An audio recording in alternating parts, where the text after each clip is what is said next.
ஒண்ணு இல்லக்கா, கொஞ்ச நாளைக்கு பத்தியத்துல இருக்கலான்னு நானும் அவரும். பத்தியமா? ஏன், எதுக்கு? இப்ப நீ என்கிட்ட சொல்ல போறியா இல்லையா?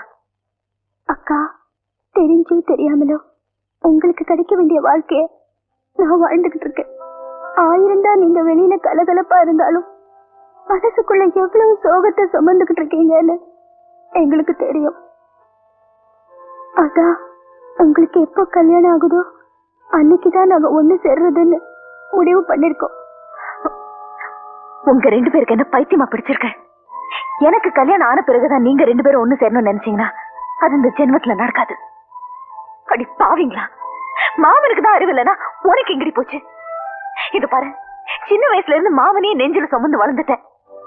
அதுல இன்னொருத்தனை சுமக்கணும்னு சொன்னா எப்படி?